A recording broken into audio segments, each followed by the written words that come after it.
முதல் வணக்கம் நேயர்களுக்கு முத்தாய்ப்பான வணக்கம். வாழ்க்கையினுடைய முக்கியமான தருணம் எதுல இருக்குன்னா, எந்த ஒரு சவாலையும் எதிர்கொள்கிற அந்த சாமர்த்தியத்தில் தான் இருக்கிறது. ஒரு ஊர்ல ஒரு தந்தை கோடிக்கணக்கான பணத்தை தன்னுடைய சொந்த அறிவால உழைப்பால சம்பாரிச்சு பெரும் பணத்தை வச்சிருக்காரு. 3 மகன்ல எந்த மகனுக்கு கொடுக்கலாம் தன்னுடைய சொத்தை அப்படின்னு மற்ற எல்லாரும் எப்படி சிந்திப்பாங்கன்னா, இருக்க சொத்தை 3 பிரிச்சு கொடுத்துடலாம் அப்படின்னு எல்லாரும் நினைப்பாங்க. ஆனா அந்த தந்தை அப்படி அல்ல. எவன் இந்த உலகத்தில் வாழ்வதற்கு தகுதியான அறிவோடும் வாழ்வதற்கு தகுதியான தன்னம்பிக்கை உணர்வோடும் சாமர்த்தியத்தோடும் இருக்கிறானோ அவனுக்கு கொடுக்கலான்னு ஒரு மனசுல திட்டம் போட்டு, இந்த 3 பேர்ல நம்ம கிட்ட நிறைய நிறுவனங்கள் இருக்கு. அதுல ஒரு நிறுவனம் தலை சீவிர சீப்பு இருக்கு இல்லையா, அது தயார் பண்ற நிறுவனம். இந்த சீப்பை எடுத்துட்டு போய் நம்ம ஊர்ல ஒரு பெரிய மலை இருக்கு தெரியும்ல, அந்த மலை மேல ஒரு மடாலயம் ஒன்று இருக்கு. அந்த மடாலயத்துல போய் இந்த சீப்பு எல்லாத்தையும் 3 பேர்ல யார் அதிகமா இதை விற்பனை பண்றீங்களோ அவங்களுக்கு என்னுடைய சொத்தெல்லாம் கொடுத்துடலான் இருக்கேன். 3 பையங்களும் யோசிக்கிறாங்க. ஏன்னா எல்லாருக்குமே தெரியும் இருக்க சாமியார்கள் துறவிகள் எப்படி இருப்பாங்க. எல்லா முடியையும் மழிச்சிட்டு மொட்டத்தலையோட போய் இங்க மலை மேல இருக்கிற சாமியார்கள் அவங்கள்ட்ட போய் சீப்பை வைக்க முடியுமா? ஆனா அதுதான் டாஸ்க். தன்னுடைய வாழ்க்கையினுடைய இலக்கை ரீச் பண்ணணும்னு அப்பா வைக்கிற பந்தயத்தினுடைய இலக்குக்கு 3 பையங்களும் தயாராகி போறாங்க. ஒரு குறிப்பிட்ட நாள் அப்பா டைம் கொடுத்தாரு. முடிச்சு 3 பையங்களும் வந்து நின்னாங்க. 3 பையங்களை பார்த்து முதல் பையனை பார்த்து கேட்டார், தம்பி எத்தனை சீப்புப்பா வித்த? அப்பா 10 சீப்பு வித்துட்டேன்பா அப்படின்னா. எப்படா 10 சீப்பு வித்த? அங்க யாரும் வாங்க மாட்டாங்களே சாமியார்கள், எப்படி வித்த?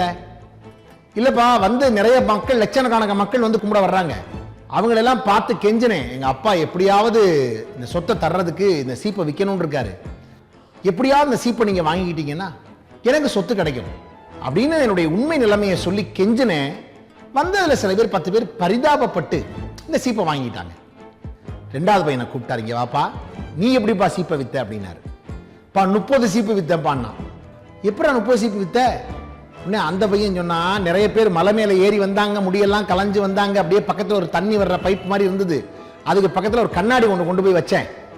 இந்த கண்ணாடியை வச்சுட்டு வந்தவங்க எல்லாம் பார்த்து இந்த கண்ணாடியை பார்த்து நீங்க தலை சீவிக்கலாம், உள்ள போகும்போது ஒரு லட்சணமா சாமியை போய் கும்பிட்டீங்கன்னா உங்களுக்கு மகிழ்ச்சியா இருக்கும், அதனாலதான் இந்த கண்ணாடிக்கு பக்கத்துல நீங்க சீவறதுக்கு இந்த சீப்பை மட்டும் விலைக்கு வாங்கிக்கிங்கன்னு கொடுத்தேன். 30 பேர் வாங்கிட்டாங்க. 3வது பையனை கூப்பிட்டார், தம்பி எத்தனை சீப்பா வித்த? 3 லட்சம் சீப்பு வித்தேன்பா அப்படின்னா. 3 லட்சம் சீப்பு வித்திருக்கியே எப்படிப்பா? நீங்க இந்த சீப்பை விற்கணும்னு மடாலயத்துக்கு போக சொன்னீங்க, மலை மேல ஏறி போனேன், ஆயிரக்கணக்கான மக்கள் மேல ஏறி வந்து அப்படியே வேர்க்க விறுவிறுக்க சாமியை கும்பிட்டுட்டு கீழே இறங்கி போகும்போது அந்த கோயில இருந்து எந்த பிரசாதமும் வாங்காம போனாங்க. இதை கண்ணால பார்த்தேன். நேர மடாலயத்தினுடைய மடாதிபதியே போய் பார்த்துட்டேன். அந்த சீப்புல பிரத்யேகமா உங்களுக்கு மட்டும் ஒண்ணு பண்ணி தர்றேன், என்ன தெரியுமா?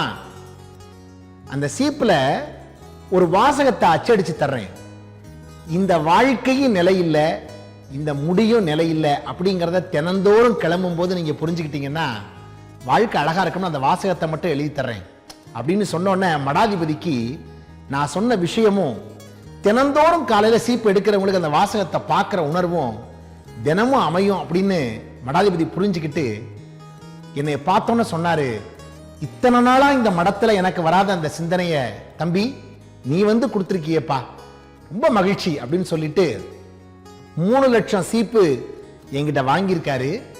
இன்னும் 3 லட்சம் சீப்பு ஆர்டர் கொடுத்துருக்காரு.